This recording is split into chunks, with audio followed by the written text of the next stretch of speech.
व्रत का निर्णय करने से पहले हमें पंचांग का सहारा ले लेना अति आवश्यक होता है। इसलिए कि हिंदू धर्म ग्रंथों के अध्ययन करने से हमें यह ज्ञात होता है कि कोई भी हिंदू सनातन धर्म का जो भी व्रत त्यौहार होता है वह हिंदी महीनों के आधार पर ही निर्धारित किया जाता है। साथ ही साथ पंचांग का अध्ययन करके किया जाता है। तो हम लोग आज जो चर्चा करेंगे वह विषय है कार्तिक मास, जो कृष्ण पक्ष के कार्तिक मास में जो दीपावली का पर्व मनाया जाएगा वह किस तारीख को, कितने बजे से कितने बजे तक का, कब का, किस प्रकार दीपदान करने का मुहूर्त है, लक्ष्मी पूजन करने का मुहूर्त है, आदि आदि बातों का चर्चा हम लोग इस पंचांग के माध्यम से सीखने की कोशिश करेंगे। कार्तिक मास जो समय बीत रहा है वह कृष्ण पक्ष के पूर्णिमा के को नहीं, जैसे पूर्णिमा आप समझ जाते हैं तुरंत, जैसे यहाँ पर देखिए 30 लिखा हुआ है, तो 30 जो है इसका मतलब ये नहीं होता है कि आप 30 का मतलब आप पूर्णिमा इसे समझ जाएंगे। 30 का मतलब अमावस्या होता है। पंचांग में जहाँ 30 लिखा, जैसे यहाँ पर देखिए यह कृष्ण पक्ष है, कृष्ण पक्ष कार्तिक कृष्ण पक्ष है। कार्तिक कृष्ण पक्ष के अमावस्या के दिन 30 अंक लिखा हुआ रहता है, तथा आप ये समझें कि जहाँ 15 लिखा हुआ रहता है वह शुक्ल पक्ष का महीने पक्ष का वह समय होता है। तो आप इसे पूर्णिमा न समझ करके इसे अमावस्या समझेंगे। यही मेरा पूर्णिमा का और अमावस्या का कैसे हम अध्ययन करेंगे और पकड़ेंगे, समझेंगे, इससे आप आसानी से समझ गए होंगे प्रायः। तो हम लोग चलते हैं विषय पर कि आखिर दीपावली किस दिन है। दीपावली जैसे तो आप गिनती करेंगे तो दीपावली 13 को आप बता देंगे, लेकिन 13 तारीख को दीपावली न होकर के 12 तारीख को ही दीपावली का पर्व मनाया जाएगा। वह क्यों मनाया जाएगा हम लोग पंचांग के माध्यम से अध्ययन करते हैं। यहाँ पर देखिए 1 से लेकर यहाँ पर 14 और यहाँ पर 30 दिया हुआ है, यानी 15 दिन का यह पक्ष है। 15 दिन के पक्ष में एक का मतलब एक प्रतिपदा, अर्थात इसे एकम भी लोग कहते हैं। तो प्रतिपदा द्वितीया, तृतीया, चतुर्थी, पंचमी, षष्ठी, सप्तमी, अष्टमी, नवमी, दशमी। दशमी यहाँ पर 2 दिन पड़ रहा है, मंगल और बुध को भी तिथि वृद्धि है। एकादशी, द्वादशी, त्रयोदशी, चतुर्दशी और अमावस्या, यानी 30 को अमावस्या बोलेंगे। अब आगे देखते हैं कि अमावस्या कब से कब तक है। अमावस्या जिस दिन पड़ रहा है उस दिन है सोमवार। 20 घटी 14 पल दिन में, इसे घंटा मिनट में बदल दिया गया है घटी पल को। दिन में 2 बज करके यहाँ पर स्पष्ट दिया हुआ है 41 मिनट तक, यानी दिन में सोमवार के दिन अमावस्या जो है दिन में 2:41 तक ही रह रही है, अर्थात उस दिन तारीख 13 पड़ रहा है। यानी यहाँ पर देखिए अन लिखा हुआ है, इसका मतलब अंग्रेजी का तारीख यहाँ पर दिया हुआ है।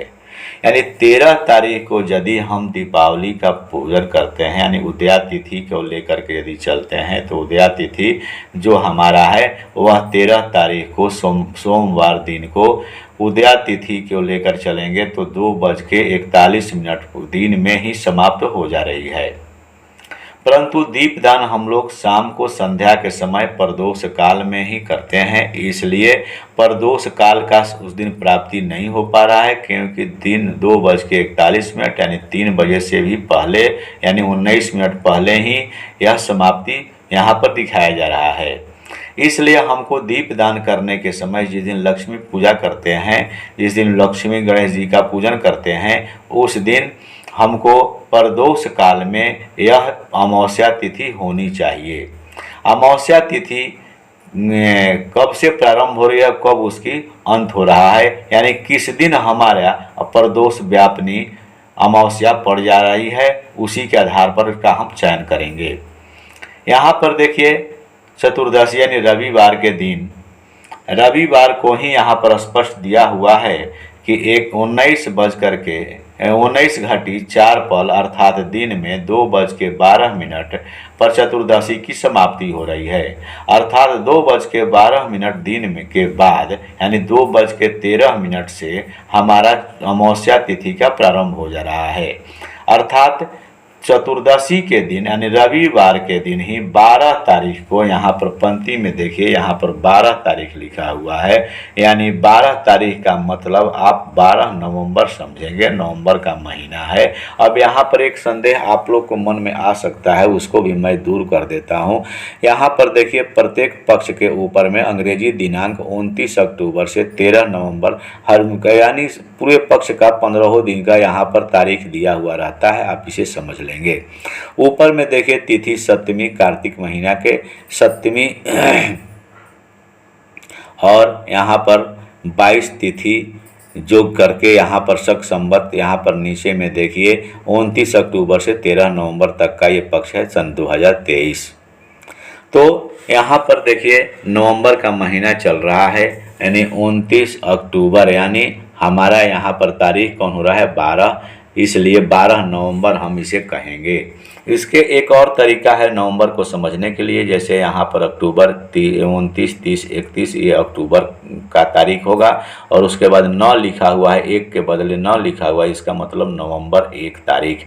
उसके बाद यहाँ पर देखिए 12 आ गया। यहाँ पर हम लोग क्लियर हो गए कि यहाँ स्पष्ट रूप से कि चतुर्दशी के दिन ही दोपहर में, यानी दोपहर का मतलब 2:12 पर चतुर्थी की समाप्ति और 2:13 से अमावस्या का प्रारंभ हो जा रहा है, जो सोमवार को 2:41 तक रहेगी अमावस्या। अर्थात प्रदोष व्यापिनी अमावस्या जो है 12 तारीख को ही रविवार के दिन ही लग जा रही है। इस कारण प्रदोष काल में हमें लक्ष्मी पूजन करना चाहिए। यही कारण है कि हमारा यह दीपावली, इस वर्ष दीपावली का पर्व जो है 12 नवंबर को ही किया जाएगा। यहाँ पर यह स्पष्ट हो गया। अब आगे हम लोग देखते हैं कि इसको विधिवत रूप से समझने के लिए हम कैसे इसे अपनाएंगे। यहाँ पर देखिए हर एक पंचांग के विषय में संदिग्ध पर्व जो होते हैं वो उसके बारे में दिया हुआ रहता है। इस वर्ष दिनांक 12 नवंबर 2023 रविवार को चतुर्दशी को घट्यादि 19:04 दिन में 2:12 से अमावस्या तिथि प्रारंभ हो जा रही है, यानी 12 तारीख को ही, जो हम लोगों ने चर्चा किया, तथा प्रदोष काल में व्याप्त होकर दूसरे दिन दिनांक 13/11/2023 सोमवार को घट्यादि 20:14 पर अर्थात 2:41 पर है, यानी उसकी समाप्ति हो जा रही है, तथा प्रदोष काल में इसका अभाव है। यानी 13 तारीख को यदि हम व्रत करेंगे, यानी वह पूजन करेंगे, दीपदान इत्यादि, लक्ष्मी पूजन इत्यादि करेंगे, तो उस दिन प्रदोष काल का अभाव हो जा रहा है। अतः पूर्व दिन दिनांक 12 नवंबर 2023 को ही, यानी अर्थात रविवार को दीपावली पर्व मनाया जाएगा, यहाँ पर स्पष्ट कर दिया गया है। इसलिए आप संदेह में न पड़ेंगे, दीपावली का पर्व जो है हम लोग 12 नवंबर को ही मनाएंगे, यहाँ पर स्पष्ट रूप से क्लियर कर दिया गया है। इसमें कोई संदेह करने की ज़रूरत नहीं है। साथियों, यदि वीडियो अच्छा लगता हो तो लाइक, शेयर तथा सब्सक्राइब करेंगे। धन्यवाद।